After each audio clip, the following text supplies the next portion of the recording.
Někteří lidé dnes říkají, že světu vládnou obchodní společnosti a zejména nadnárodní korporace.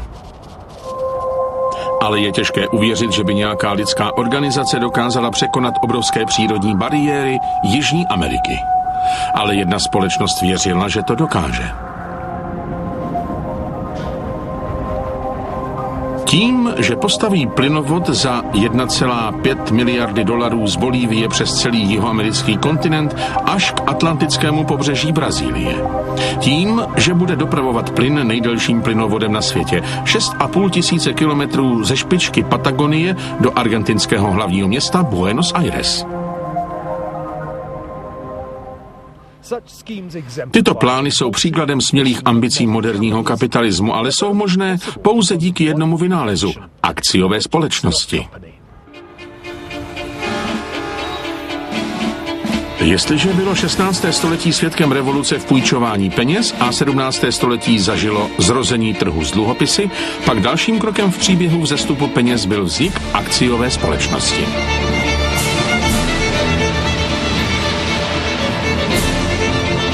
Ale schopnost obchodní společnosti transformovat naše životy závisela na další inovaci. Trhu s cennými papíry. Cena, jakou jsou lidé ochotni zaplatit za akcie firmy na trhu, je závislá na jejich odhadu, kolik peněz budou akcie vydělávat v budoucnu. Ale jak jsme zjistili během posledních měsíců finančních zvratů, akcie mohou trhy i otřást. Budoucnost je vždycky nejistá. Ale my, lidské bytosti, máme sklon k přehnanému optimismu. Když ceny zde na newyorské burze stoupají, je to, jako by byli investoři zachváceni kolektivní euforií. Což bývalý šéf americké centrální banky Alan Greenspan kdysi příznačně nazval iracionální bujný růst. Trhy s cennými papíry připomínají mýdlové bubliny. Nikdy přesně nevíme, kdy prasknou. Pro společnost, která navrhovala ony rozsáhlé projekty v Latinské Americe, byla tahle nevázanost zvlášť iracionální a prasknutí bubliny zvlášť bolestné. Společnost Enron se stala symbolem největšího finančního podvodu v moderní americké historii. Ale Enron zdaleka není jediným případem defraudace od doby, kdy se před 400 lety začalo obchodovat s cennými papíry. Ale nekalé praktiky, které byly přivedeny na svět, žijí dál. Jsou ve skutečnosti hlavní příčinou finanční krize, kterou právě prožíváme. Finanční podvody, zmanipulované cenné papíry existovaly, dělaly se už několik století. Historie bublin trhu s cennými papíry velmi dobře ilustruje, jak těžké je pro lidi poučit se z historie.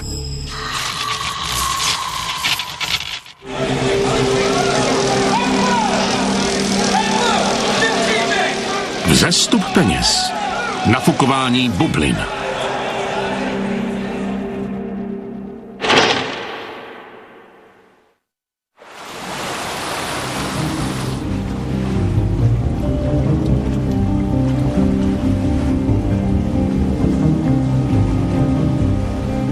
Stranou od nádherných památek Benátek leží malý pomník připomínající jedno z nejúžasnějších dobrodružství celé historie finančnictví.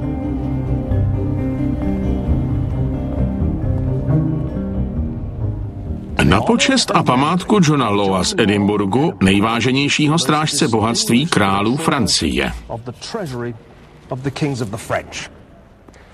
Tohle je místo posledního odpočinku člověka, který vynalezl bublinu trhu s cennými papíry. Ctižádostivý skot, odsouzený vrah, vášnivý hráč a poněkud pokřivený finanční génius nejenom zapříčinil první skutečný vzestup a pád v cenách aktiv, ale také nepřímo vyvolal francouzskou revoluci. Jednu dobu vlastnil John Law čtvrtinu dnešního území Spojených států, jen aby o ně přišel při historicky prvním velkém krachu.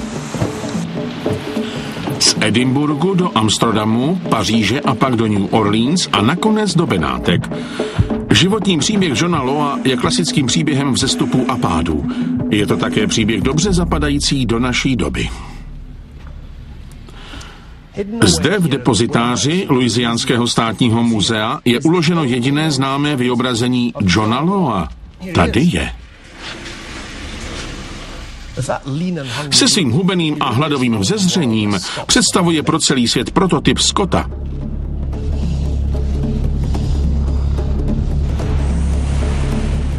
Cesta, která vedla Johna Lawa z temnoty na výsluní a ke slávě, je cestou, po které se od té doby ubírala řada velkých hráčů na trhu s cennými papíry. Narodil se zde, v Edinburghu roku 1671 jako syn úspěšného zlatníka a dědice panství Lauriston. Roku 1694 během svého pobytu v Londýně zabil v souboji o ženu člověka a byl odsouzen na smrt. Z vězení se mu podařilo uprchnout a dostat se do Amsterdamu. Nemohl si vybrat lepší město k úkrytu.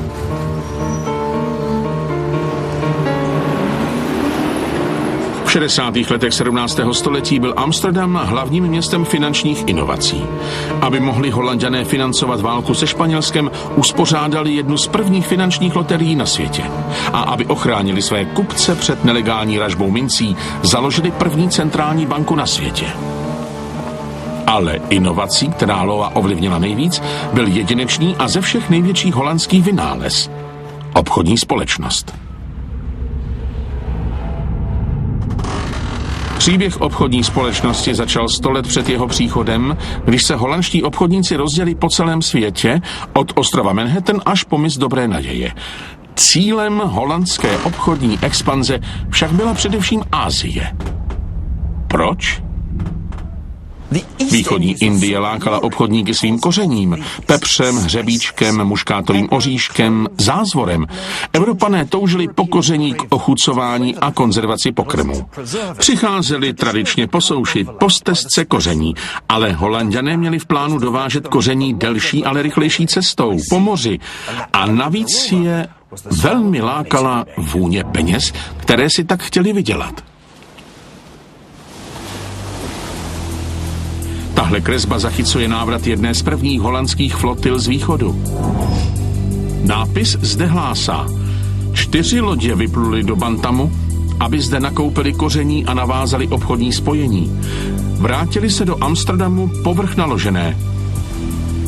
Vypluli 1. května 1598. Vrátili se 19. července 1599. Obchod s asijským kořením byl tak výnosný, že jediná zpáteční plavba zaplatila náklady na stavbu takovéto lodě. Ale cesta na východ kolem mysu Dobré naděje byla tak dlouhá a tak nebezpečná, že se o náklady a rizika muselo podělit několik kupců. Výsledkem bylo 6 rozvíjejících se společností obchodujících s Indií.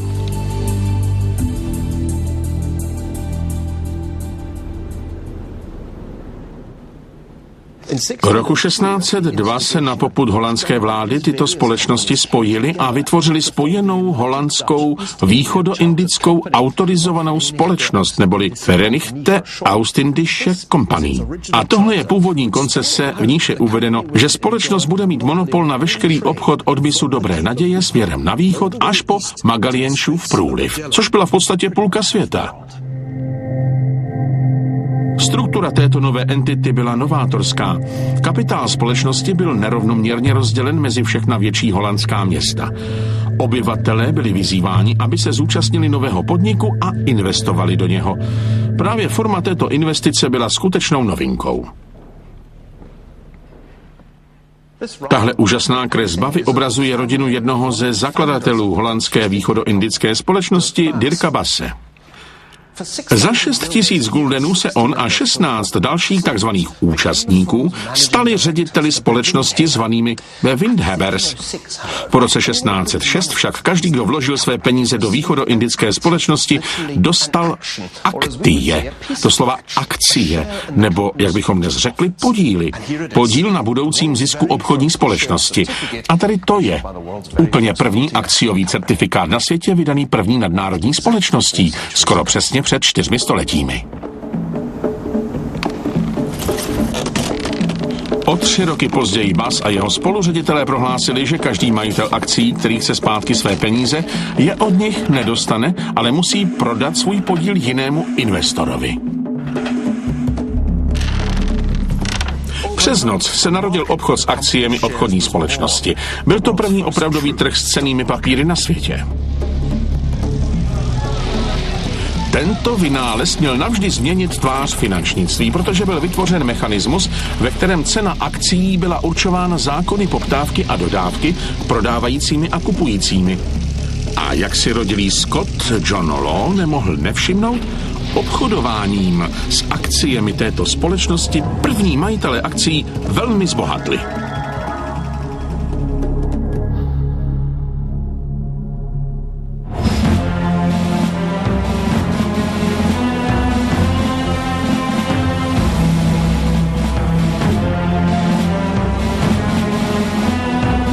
V roce 1610 byla první akciová společnost, holandská východoindická společnost, připravena dobývat svět. Měla nové stanovy, nové majitele akcií a obchod s nimi vzkvétal. Musela však bojovat o přežití. A to doslova. Poté, co vybudovala síť továren a skladů po celé Jižní Asii, od Jávy až po Indii, musela společnost bojovat o to, aby udržela Španěly a své anglické rivaly v šachu.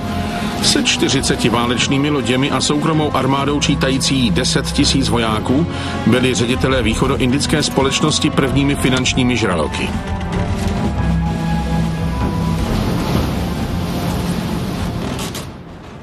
U holandské východoindické společnosti šla bojová síla ruku v ruce se zahraničním obchodem.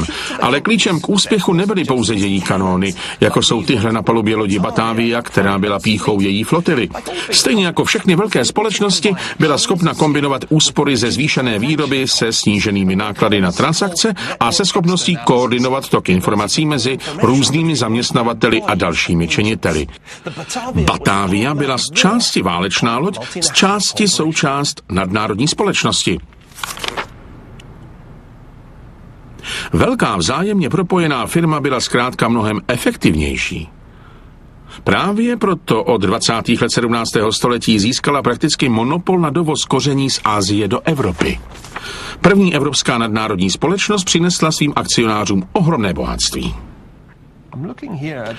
Tady se dívám na původní seznam akcionářů holandské východoindické společnosti. Doslova každé jméno zde znamenalo vítěze.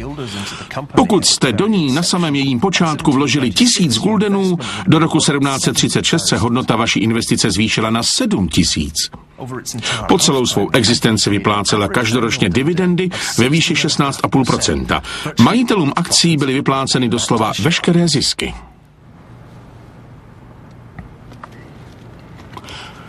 Původní akcie Dirka Basse ve výši 6 000 guldenů zvýšily svou hodnotu na 500 000.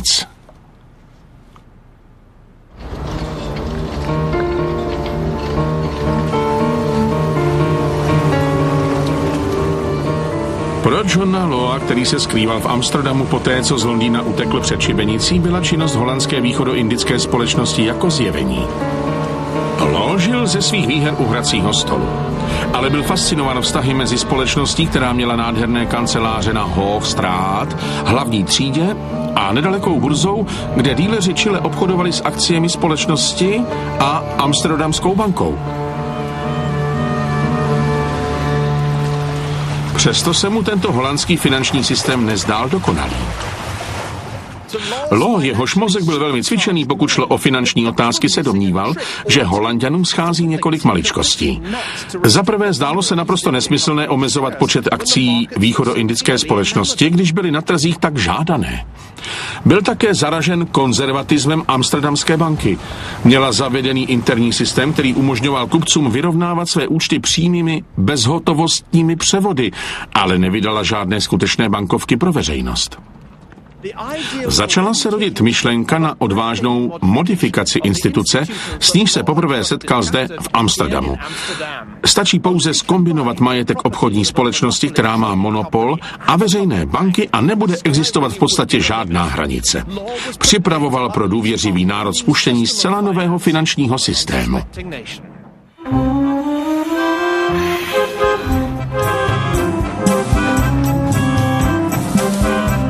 Roku 1716 přijel John Law do Paříže. Vytipoval si Francii jako ideální laboratoř pro to, co se mělo stát největším experimentem v historii trhu s cennými papíry. Jak to, že mu Francouzi tuto šanci dali?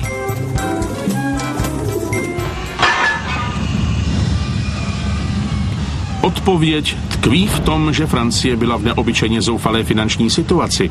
V důsledku válek, které vedl Ludvík XIV., měla země obrovské státní dluhy. Když král slunce v roce 1715 zemřel, vévoda Orleánský, který byl regentem nezletilého krále Ludvíka XV., převzal zemi, která stála na pokraji třetího bankrotu v průběhu necelého 100 let.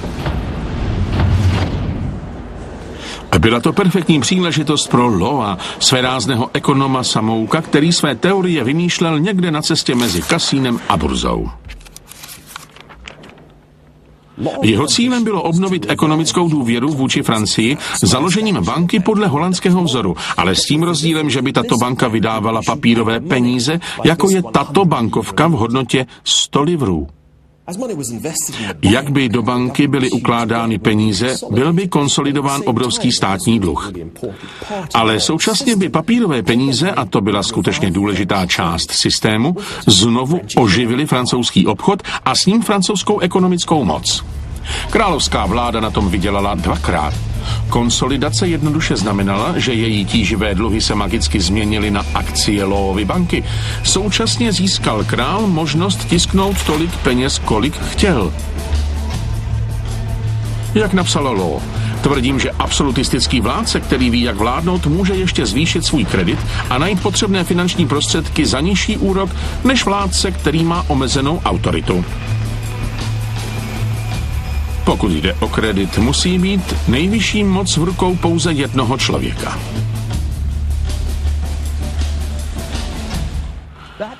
A tato absolutní moc byla v rukou vévody Orleánského, který žil tady, v Palais Royal, jen kousek od Loova bytu na Place Vendôme. Právě jemu Law vysvětlil svůj plán. Cílem nemělo být nic menšího, než oživení francouzské vlády pomocí finanční politiky. Ale to byla pouze polovina geniálního plánu.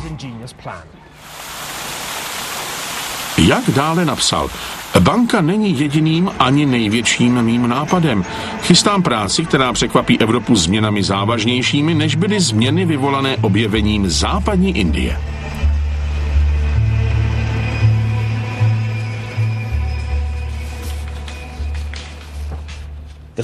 Druhou částí plánu bylo založit monopolní obchodní společnost Compagnie d'Occident. Jak řekl, skupinu akcionářů by tvořil celý národ a sám Law, tady uvedený jako hlavní ředitel společnosti, by stál v jejím čele.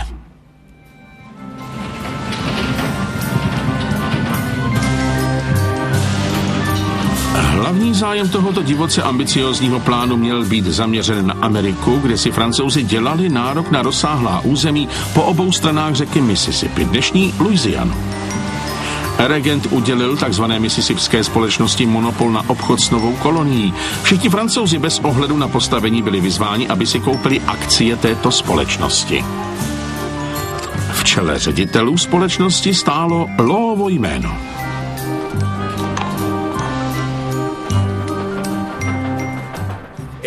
V moderní terminologii nám tyto dokumenty říkají, že Law se pokusil o reflaci. A proč ne? Francie byla v roce 1716 v depresi a nové bankovky pomohly stimulovat oživení. Současně udělal to, že efektivně proměnil obtížný a špatně zvládnutý státní dluh na akcie soukromé společnosti, zabývající se vybíráním daní a obchodem. Co na tom bylo špatného? V horečce masové spekulace vylétl kurz akcií Mississipské společnosti nahoru. Z původních 500 livrů na 5000 livrů do 4. září. Do prosince 1719 dosáhla jejich cena 10 000.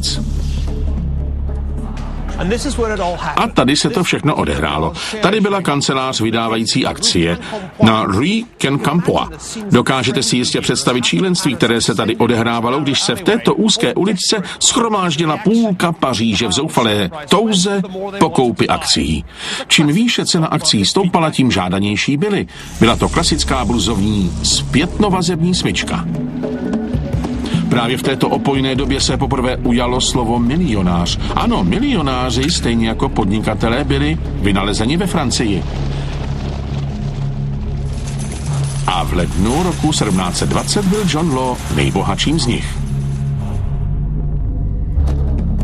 Francouzský král Ludvík XIV. Řekl: Le temps c'est moi. Stát jsem já. Nyní mohl rodilý Scott říct: L'économie c'est moi. Ekonomika jsem já.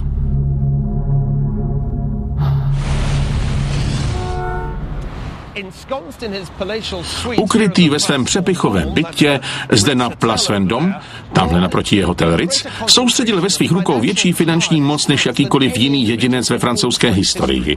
Jako nejvyšší kontrolor francouzských financí měl na starosti následující položky: vybírání všech francouzských nepřímých daní, celý francouzský státní dluh, 26 pincoven, které razily francouzské zlaté a stříbrné mince, západoindickou společnost, známější jako Mississippská společnost, která měla monopol na dovoz tabáku, veškerý obchod Francie s Afrikou a Asií a kolonii Louisianu, která se rozkládala na asi čtvrtině dnešní rozlohy Spojených států. Jako soukromá osoba rovněž vlastnil Mazarinův palác. Více než třetinu budov kolem Place Vendôme. Přes 12 venkovských panství, několik plantáží v Louisianě a 100 milionů livrů v akciích Mississippské společnosti. To nebylo špatné na člověka, který byl označen za profesionálního hráče a možná špiona, když jsem před 12 lety přišel. A v lednu 1720 se zdál jeho triumf dokonalý. Skotský vrah se stal v podstatě francouzským premiérem. Problém byl v tom, že nevěděl, kdy má skončit. Naopak, měl velmi silný osobní zájem tisknout stále více peněz, což kontrolovala jeho banka, aby kurz akcií vlastní společnosti hnal nahoru. Naštěstí pro něj jeho banka, tak i společnost sídlili ve stejné budově, Mazarinově paláci, který náhodou vlastnil také on sám. Takže jediné, co musel udělat, když chtěl zvednout kurz akcií společnosti, bylo přejít chodbou z kanceláře, kde byly vydávány akcie, do kanceláře, kde se tiskly peníze. Dalo by se říci, že byl dokonalým příkladem nedovoleného obchodování s akciemi. Jeho systém byl příkladem toho, čemu dnes říkáme Ponziho schéma podle legendárního Američana italského původu Charlese Ponziho. Aby bylo možné zaplatit první vlně zájemců vysoký zisk, je třeba podle Ponziho schématu získat více peněz od další vlny zájemců. Dle schématu Johna Lawa akvizice dalších společností a štědré dividendy, které vyplácel, nebyly financovány ze zisků společnosti, ale jednoduše prodejem dalších akcií.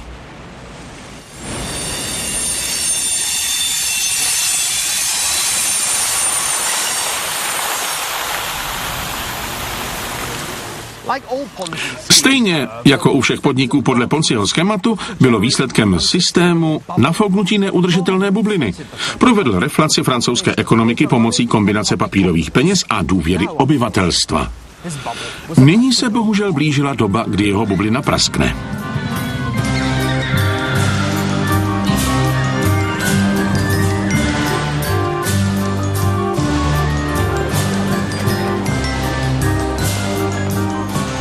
Začátkem roku 1720 byla Francie v zajetí mánie Mississippské bubliny. Ale muž, který byl za tuto situaci odpovědný, skotský vrah a gambler, který se stal kapitánem celého francouzského hospodářství, stál před okamžikem, kdy se projeví železné pravidlo finančnictví. Stromy nerostou až do nebe.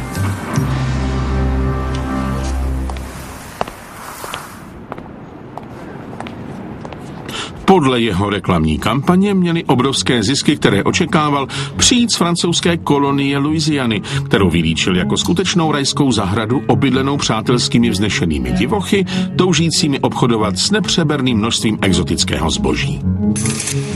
To mělo plynout do Francie přes nové město založené u ústí řeky Mississippi, New Orleans, pojmenované po stále přístupném francouzském regentovi vévodovi Orleánském. Jediné, co kolonii chybělo, byli osadníci. Law pochopil, že Francouzi mají větší zájem o spekulace s akciemi než o tvrdý osud kolonizátorů, a proto zahájil náborovou kampaň v oblasti blízko francouzsko-německých hranic. Několik tisíc odvážných Němců se dalo naverbovat a vyplulo do země zaslíbené. Skončili tady.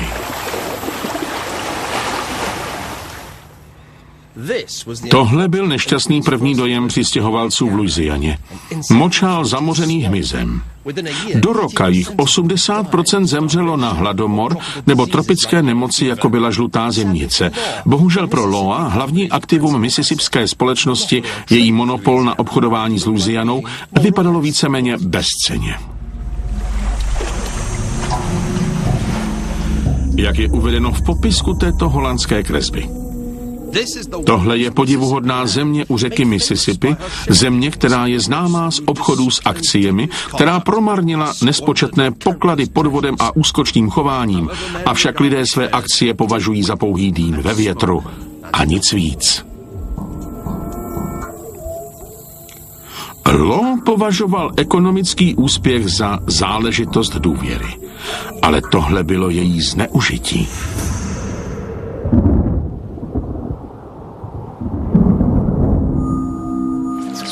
V Paříži se začalo proslýchat, že s jeho systémem není všechno v pořádku.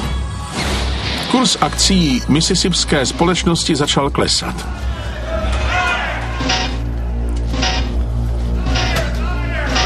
V zoufalém pokusu odvrátit krach vyzval vévodu Orleánského, aby snížil oficiální kurz akcií z 9 000 na 5 000 livrů. Právě tehdy se najednou začaly projevovat limity královského absolutismu, které byly základem tohoto systému. V příštích týdnech padal kurz akcií volným pádem. Před bankou se shromažďovaly rozzuřené davy. Házeli kameny a rozbíjeli okna. Do prosince ztratili akcie přes 90% hodnoty.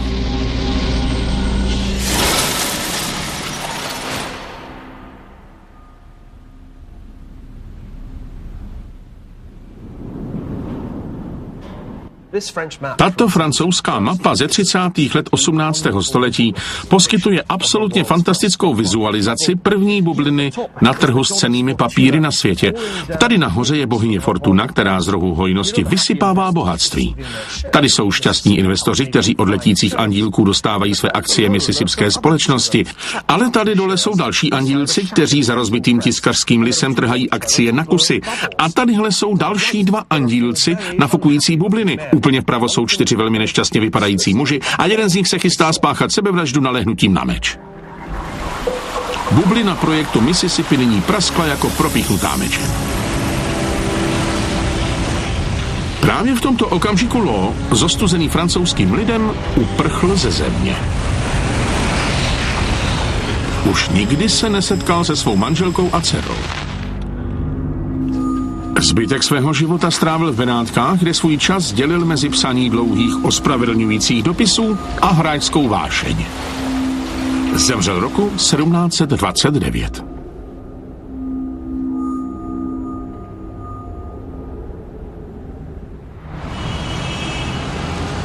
Ve Francii však jeho devastující dědictví žilo dál. Bublina a její krach fatálně poškodili finanční rozvoj Francie, protože na více než jednu generaci zastavila přechod země na papírové peníze a trh s cennými papíry. Finanční krize francouzské monarchie zůstala nevyřešena a po dobu vlády Ludvíka XV. I Ludvíka XVI. Žila koruna z ruky do úst. Nakonec Francii přivedl královský bankrot k revoluci.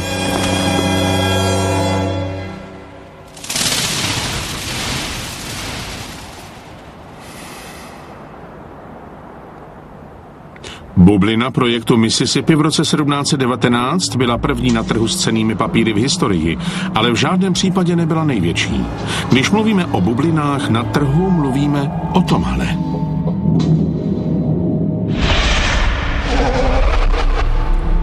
O noční můře, která pronásleduje svět financí a která nás posledních několik měsíců straší opět. Je to strach, že by mohl nastat krach podobných rozměrů, jako byl velký krach na Wall Street, který se odehrál 24. října 1929. Během následujících 3 let poklesl trh s cennými papíry ve Spojených státech o hrozivých 680%, aby minima dosáhl v červnu 1932. Co bylo horší, tato deflace kurzu aktiv byla doprovázena nejhorší hospodářskou krizí v historii.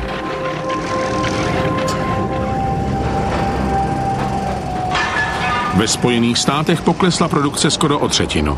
Nezaměstnanost postihla 1/4 civilních pracovních sil.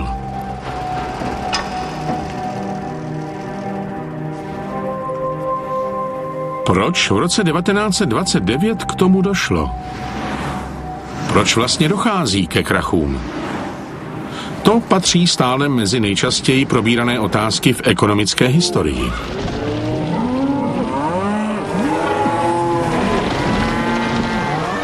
Existuje velká spousta logických vysvětlení těchto pádů na trzích s cennými papíry, ale v podstatě je to celé o psychologii stáda. V období býčího trhu, kdy kurzy akcií stoupají, mohou i ti nejchytřejší investoři propadnout tomu, co bývalý předseda americké centrální banky Alan Greenspan nazval iracionálním bujným růstem. Ale když stádo změní směr, což někdy bývá důsledkem pouhé změny větru, může jeho nálada rovněž přejít od euforie ke sklíčenosti. Stádo se dává na bezhlavý útěk. Jedna kráva se poleká a tento strach se přenese na celé stádo a všechny krávy se rozběhnou. Ale ty ostatní nevědí, čeho se polekali, prostě si postaví hlavu a běží. Strach přehluší veškeré racionální uvažování, dokud nepřejde. V žargonu finančního trhu se nakupující změní v prodávající. Z býků jsou medvědi. Přes příměry ze světa zvířat je jasné, že trhy odrážejí lidskou psyché. Stejně jako homo sapiens podléhají změnám nálady. Od chamtivosti k obavám. Mohou trpět depresí a někdy mohou zažít úplné zhroucení. To se stává poněkud častěji, než byste podle některých ekonomických teorií očekávali. Ale zase ne tak často, abychom byli na další krach připraveni.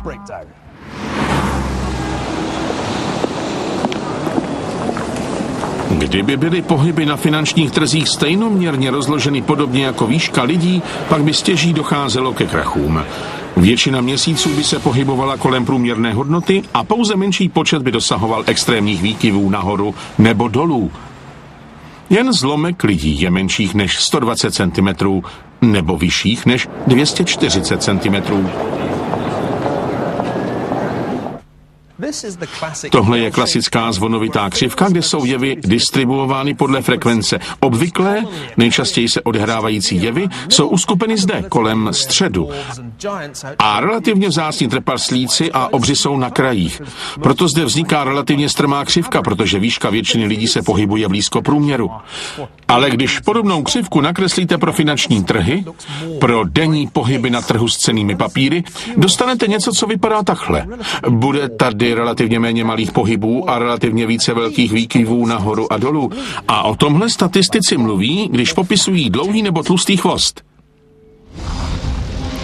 Kdyby byly pohyby na trhu s cennými papíry distribuovány podobně jako výška člověka, pokles o 10% by se vyskytl pouze jednou za 5000 let. A krachy na burze o celých 20% za rok by byly něco nevídaného, jako třeba člověk vysoký 15 cm. Zatímco za posledních 100 let bylo takových poklesů několik.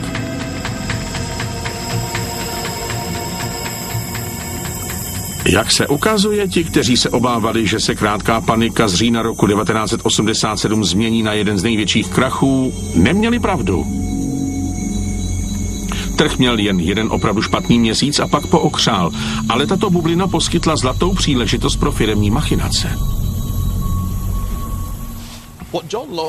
To, co mississippská společnost Johna Lawa znamenala pro bublinu, která zahájila 18. století, to znamenala jiná společnost pro bublinu, která ukončila století 20.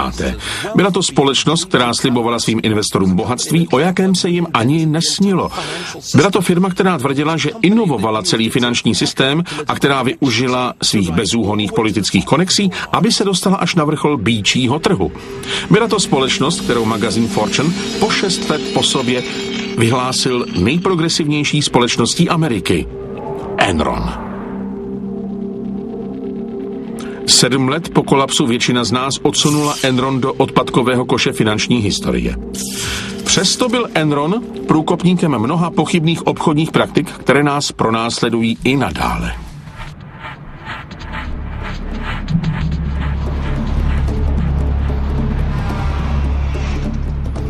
Do srpna 2000 letěly akcie houstonské energetické společnosti 3 roky strmě nahoru. Kdysi bezvýznamná plynárenská společnost z Nebrasky byla nyní 5. největší firmou ve Spojených státech s příjmem ve výši 111 miliard dolarů. Enron byl miláčkem Wall Streetu. Ale malá exkurze do historie mohla přimět investory, aby víc přemýšleli. Příběh této společnosti se skutečně nápadně podobal bublině projektu Mississippi před 280 lety. John Law plánoval revoluční změnu francouzských státních financí. Ken Lay, prezident Enronu, plánoval revoluční změnu globálního obchodu s energiemi.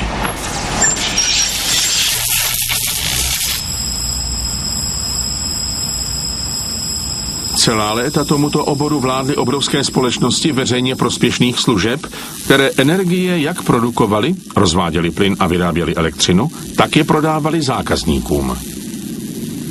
Lay měl v plánu vytvořit něco jako energetickou banku, která by fungovala jako prostředník mezi dodavateli a spotřebiteli.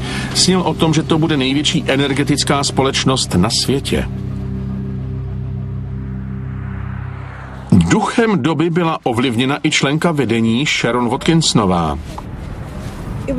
Doba byla nabitá energií. Člověk měl dojem, že pokud by přišel s dobrým nápadem, Enron by zajistil peníze a vy byste mohli realizovat své nápady i ve velmi mladém věku. Stejně jako John Law, i Ken Lay měl přátele na vysokých postech. Velmi štědře podporoval prezidentskou kampaň George Bushe.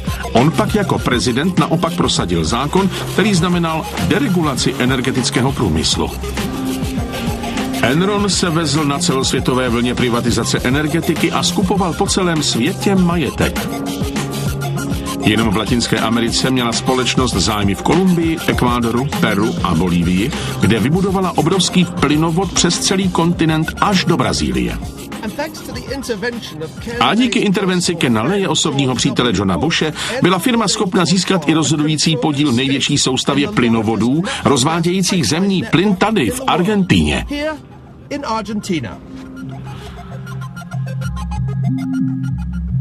Avšak Enron neobchodoval jenom s energiemi, ale doslova se všemi živly. Vodou, ohněm a vzduchem.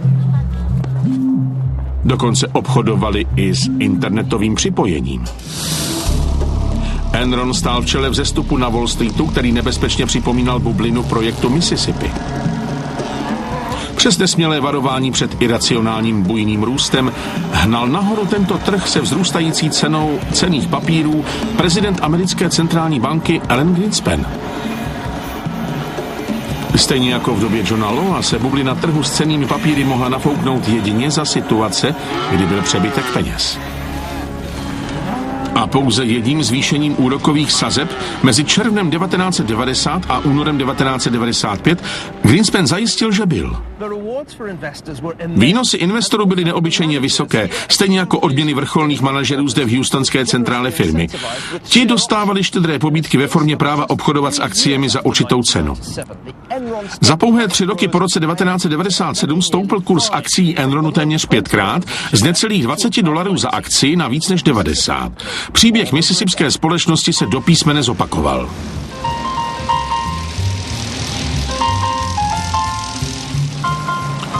Ani město zvyklé na extravagantní život naftařských zbohatlíků nic podobného nezažilo. Tady v River Oaks, nejpřepichovější čtvrti v Houstonu, žil Ken Lay a vedoucí představitelé firmy. V posledním roce své existence zaplatil Enron každému z nejvyšších 140 manažerů průměrně $5,3 milionu. Prodej luxusních aut lámal rekordy. Dostávali jste odměny ve výši několikanásobku základního ročního platu. Nejednalo se o zlomek, ani 3/4 ročního platu, to vůbec ne. Ale jako prémie jste třeba chtěli 2násobek, 3násobek, 4násobek ročního platu. A Lay, hlavní pilíř společnosti, stanovil pro společnost velmi přísné morální zásady. Enron je společnost, která s každým jedná naprosto čestně, jednáme podle pravidel, stojíme si za svým slovem, to, co říkáme, myslíme naprosto vážně a říkáme to, co si myslíme. Jediný problém byl v tom, že stejně jako systém Johna Lawa byl systém Enronu velmi promyšleným podvodem. El Paso. Ahoj člověče, tady je David z Enronu. Není velká poptávka po energii a my ji teď máme hodně. Na této nahrávce hovoří obchodník Enronu s energetickou společností v El Pasu, jak držet v šachu spotřebitele v Kalifornii uzavřením elektráren a omezením dodávky elektřiny. Kdybyste odpojili parní turbínu, jak dlouho by trvalo, než ji znovu zprovozníte? 3 až 4 hodiny, tak nějak. Aha, tak proč ji tedy neodstavíte, když to není problém? Dobře.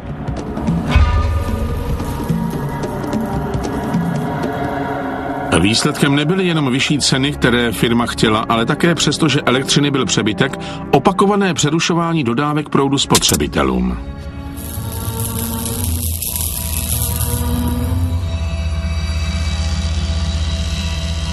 Peníze v Enronu ukradli více než jednou. Uváděná aktiva společnosti byla silně nadhodnocena. Ale klíčovou finanční inovací společnosti bylo odstranění jejich dluhů ze závěrečné bilance a jejich ukrytí pod hlavičku tzv. Speciálních účelových jednotek s pochybnými názvy jako Čuko nebo Raptor. Každého čtvrt roku museli manažeři firmy použít více kouře a více zrcadel, aby skutečné ztráty vypadaly jako nárazové zisky. To nemohlo vydržet. Když falšujete údaje a pak se to snažíte skrýt, spálíte se. Když cítili, že hra brzy skončí, Lay a jeho kumpáni se začali zbavovat akcí za $100 milionů, zatímco stále ujišťovali veřejnost, že kurz akcí stále poroste. Stejně jako zoufalé pokusy Johna Lawa zastavit volný pád akcí mississipské společnosti, všechno ujišťování Kena Laye bylo marné. 15. listopadu 2001 dostal Alan Greenspan, prezident americké centrální banky, od Enronu cenu za vynikající službu veřejnosti, takže se jeho jméno dostalo na čestný seznam, na němž již byla jména Michaila Gorbačova a Nelsona Mandely. Greenspan si to zasloužil, protože bez jeho monetární politiky ve druhé polovině 90. let by rozhodně nemohla vzniknout bublina Enronu a firmy WorldCom, která s ní souvisela. Jenom 2 týdny po slavnostním ceremoniálu ohlásil Enron úpadek.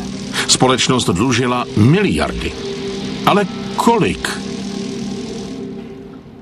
Po vyhlášení úpadku v prosinci roku 2001 předstoupili před své věřitele a řekli jim: přátelé, my víme, že jsme v bilanci uváděli dlouhodobé dluhy ve výši $13 miliard, ale naše skutečné dlouhodobé dluhy dosahují výše $38 miliard.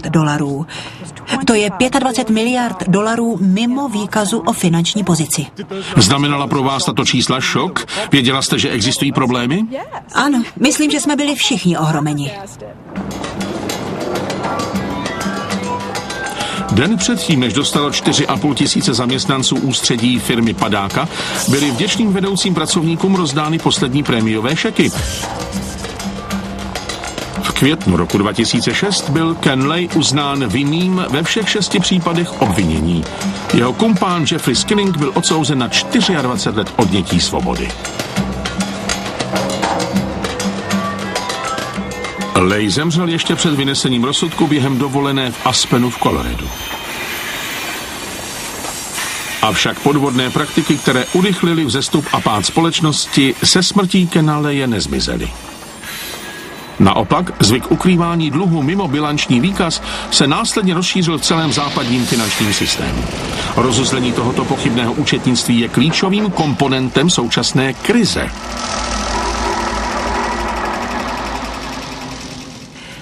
V mnoha ohledech si myslím, že problém Enronu byl jako bacil, který se následně rozšířil po celém finančním trhu.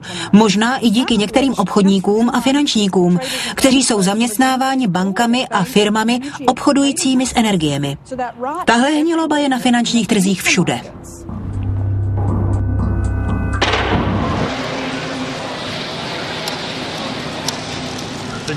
Akciová společnost je opravdu zázračná instituce. A je pravda, že v průběhu finanční historie existovalo pár podvodných společností, stejně jako příležitostně existovaly iracionální trhy. Tyto dva fenomény jdou ruku v ruce, protože přesně v okamžiku, kdy se býci splaší, se lidé velmi pravděpodobně nechají přesvědčit k příslovečnému iracionálnímu chování.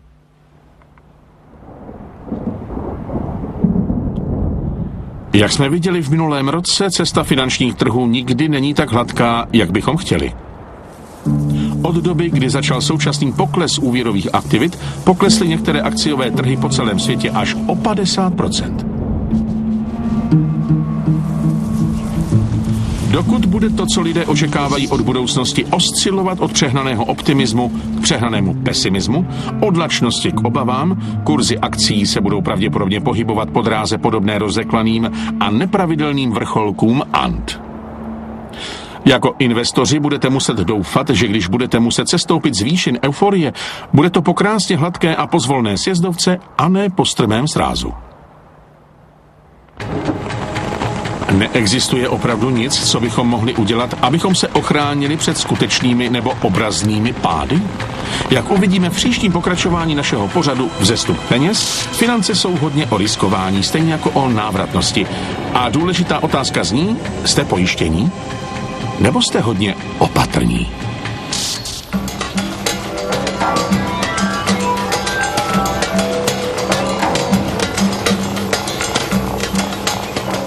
České znění pro první zpravodajskou AS vyrobilo studio ProTime.